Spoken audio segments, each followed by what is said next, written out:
masih ngantuk nih gua. Mahmud, kamu ini anak lurah. Kamu harus peduli pada warga yang kena musibah. Udah siang, udah pukul 11. Sebentar lagi zuhur. Bangun. Aduh, ibu. Kapan sih ibu nggak cerewet? Mendingan mau duduk deh daripada dengerin suara ibu tiap pagi. Masya Allah, Mahmud. Hati-hati kalau ngomong. Ibu hanya nyuruh kamu melayat.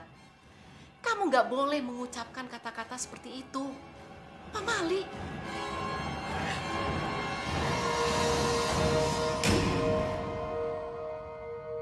Innaka laminal mursalin ala siratim mustaqim tanzilal azizir rahim lidundira qauman ma Waalaikumsalam.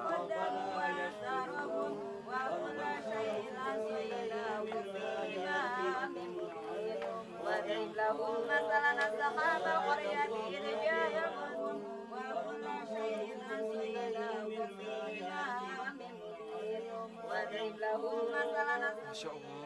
Sampaikan sama Fiah. Saya siap membantu semua biaya pemakaman sampai tahlilan selama 7 hari. Subhanallah. Kamu sungguh-sungguh? Sungguh, Pak Ustadz. Kasihan Fiah. Dia sudah sebatang kara, buta, dan gak punya siapa-siapa. Baik, nanti Bapak bantu sampaikan. Benar Pak Ustadz, wajah almarhum Pak Karman bersinar dan bercahaya. Senyum lagi. Masya Allah, benar-benar beliau ahli surga. Betul sekali, Jang. Bahkan saat dimandikan tadi, kulitnya terasa lembut, wangi lagi. Padahal Pak Karman itu sudah tua, keriput. Masya Allah. Astagfirullahaladzim. Jadi ketika takziah dan mengantar mayat Pak Karman ke kuburan, kamu pura-pura karena kamu yang menghabisi nyawa Pak Karman. Betul, Pak Ustadz. Semua itu saya lakukan hanya untuk menutupi perbuatan terkutuk saya.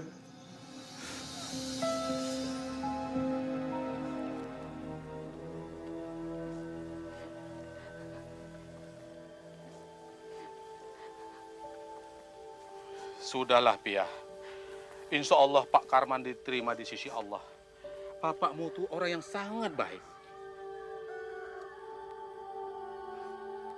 Kita bantuin yuk.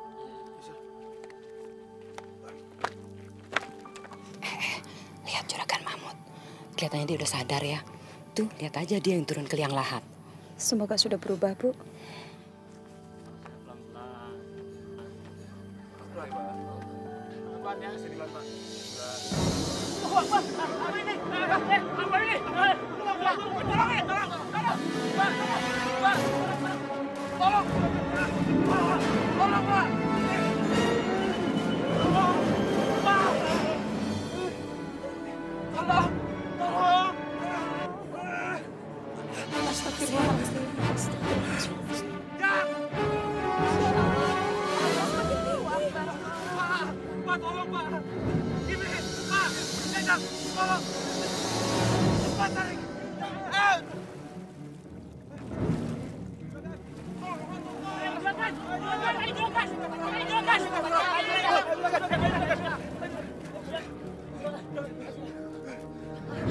Aduh, Nak Mahmud, kamu nggak apa-apa?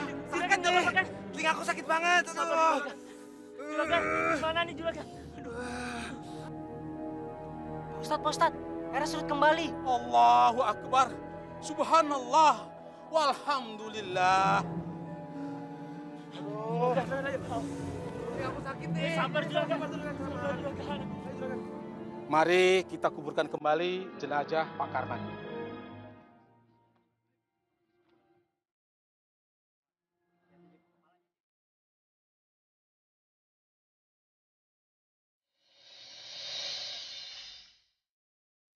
Masya Allah, Mahmud. Kupingmu tambah parah. Kamu nggak denger sih apa kata ibu? Tuh, kamu jadi tuli. Apa karena kamu sering marah-marah kalau dengar azan? Aduh, sakit ibu. Kuping sialan. Mahmud, ibu sangat prihatin sama kamu. Bu sakit ibu. Aduh, tolong. Aduh. Kata dokter kamu sudah tuli. Telingamu sudah tidak normal lagi, nak. Hah? Apa? Aduh, Bu. Mahmud udah gak dengar suara Papa lagi, Bu. Aduh. Bu, tolong dong, Bu. Aduh. Besok kamu periksa ke dokter ya. Periksa lagi. Hah? Apaan sih, Bu? Aduh, apaan sih, Bu? Aduh.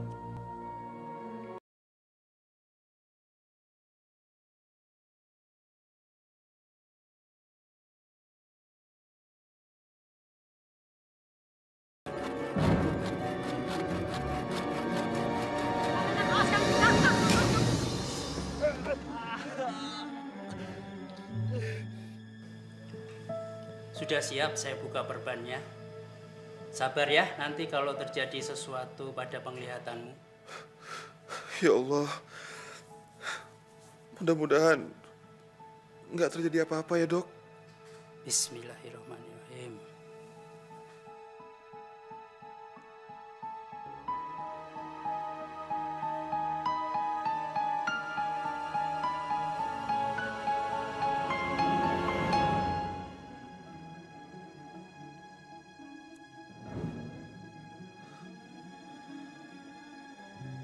Dok, Dok, mata saya, Dok. Saya kok nggak bisa ngelihat, Dok. Semua gelap, Dok. Dok, ini kenapa, Dok? Ya, ada benturan yang keras merusak saraf penglihatan deh, Mahmud. Ya Allah, ampuni dosa-dosa anakku. Buset dah, juragan gue buta. Buta. Untung cakep dan kaya. Begitulah, Pak Ustadz. Saya memang pantas menerima azab ini. Sekarang, saya lebih banyak berdiam diri. Merenungi semua kesalahan yang pernah saya perbuat, Pak Ustadz. Allah memang pantas menghukum saya. Allah itu maha pengasih dan maha penyayang, nak. Allah juga bukan menghukum. Apa yang kamu alami sekarang ini, itu bukan hukuman. Tapi itu tanda sebuah kasih sayang Allah padamu, agar kamu tidak lagi tenggelam dalam perbuatan maksiat. Entahlah, Pak Ustadz. Apakah Allah masih mau menerima tobat saya ini? Jangan berprasangka buruk pada Allah, Mahmud. Allah itu maha tawab, maha penerima tobat. Allah juga Ghafur, maha pemberi ampun. Iya, Pak Ustadz. Alhamdulillah saya masih bisa mendengar suara Pak Ustadz. Walaupun dibantu dengan alat pendengar ini. Mahmud, jadikan tobatmu ini sebagai muraqabah, mendekatkan diri pada Allah.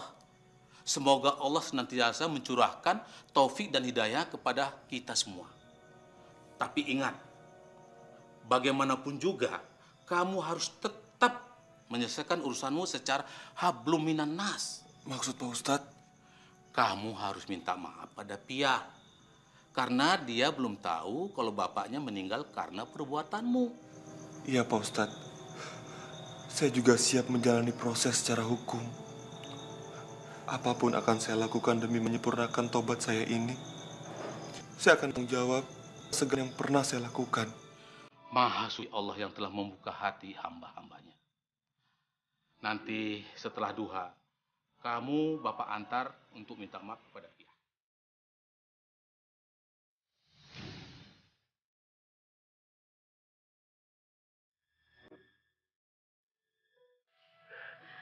Mama anak durhaka. Mama sering nyakitin hati ibu. Mahmud, kamu jangan takut, nak. Kamu harus minta maaf sama Pia ya. Gadis yang soleha itu.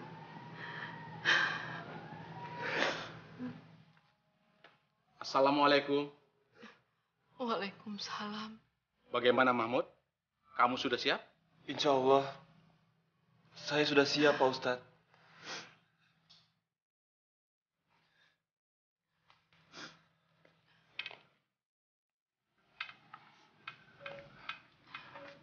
Bu, Mahmud pergi dulu ya. Iya, Nak. Assalamualaikum. Waalaikumsalam. Mari, Bu.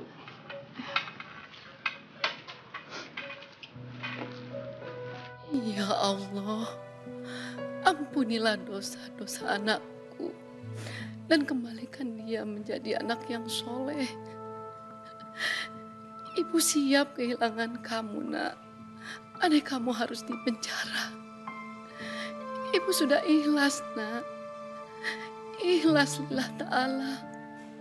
Allah pasti akan memberikan yang terbaik untukmu. Kamu mau sholat duha, Fiah? Iya, Yuk. Kok tiba-tiba mataku perih banget ya, Yuk? Ya udah, jangan kena air dulu. Nanti matamu infeksi lagi. Yuk, basuhan air wudhu itu kan menyejukkan hati. Kenapa harus takut? Ya, yang hati-hati. Sini aku bantu ambil air ya. Makasih, Yuk. Ayo, tolong buka, Fia.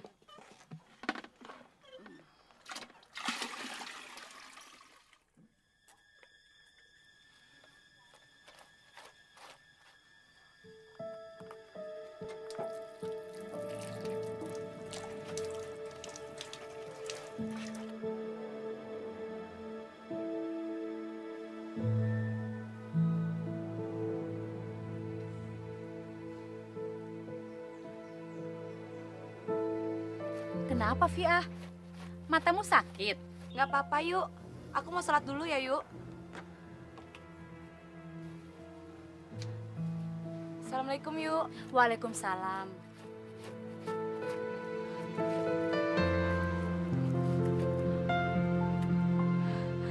Masya Allah. Allahu Akbar. Allahu Akbar.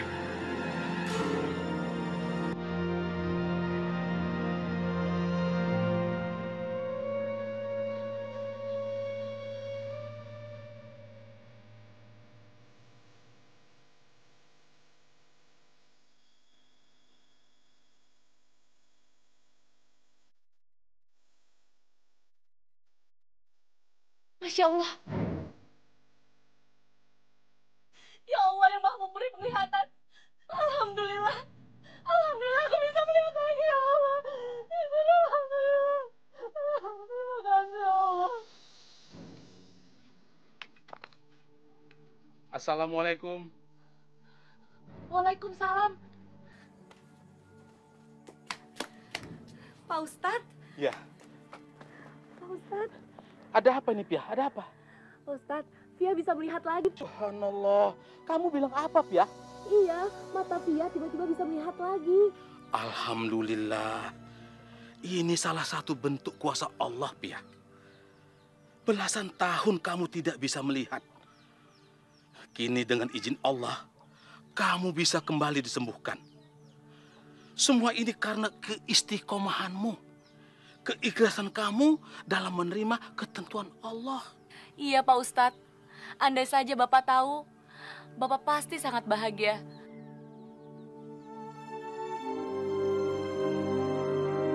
Dia Mahmud, Pia. Boleh kami duduk? Ada hal yang penting akan Bapak sampaikan. Boleh, Pak. Silahkan duduk.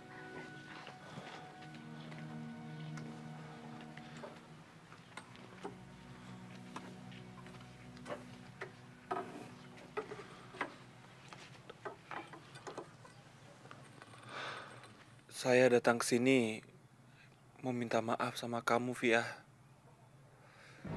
Saya siap menerima semua kemarahan kamu. Saya yang membunuh bapakmu, Fia.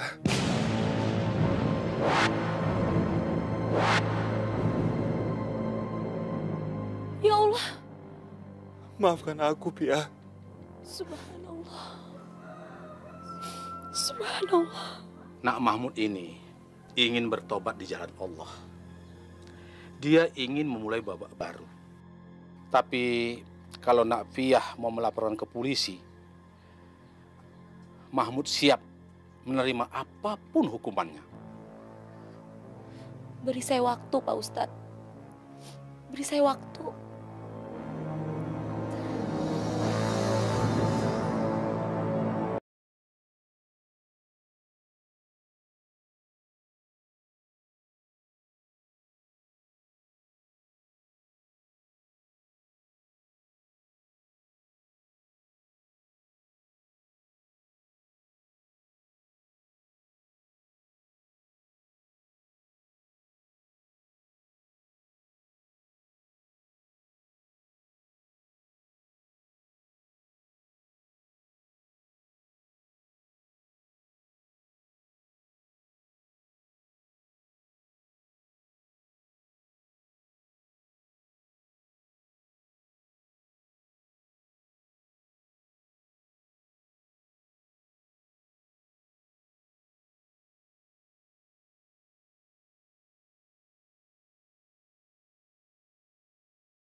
Astagfirullahaladzim.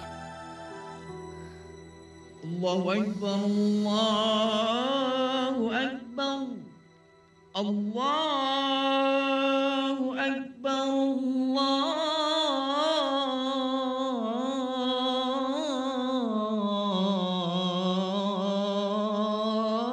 Allahu Akbar. Asyhadu an la ilaha illallah.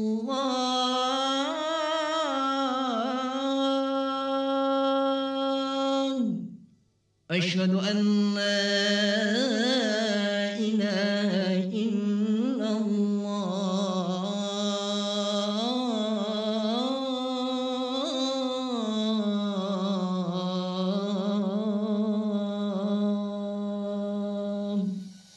Ananda Mahmud, kukawinkan dikau dan kunikahkan dikau kepada Sofiah binti Karman dengan mas kawin seperangkat alat sholat dan 30 gram emas tunai. Saya terima nikahnya Sofiah binti Karman dengan mas kawin tersebut tunai. Bagaimana? Sah? Sah. Alhamdulillahirabbil alamin wassalatu wassalamu ala asrafil anbiya'i wal mursalin Amin. wa ala alihi wa sahbihi ajmain.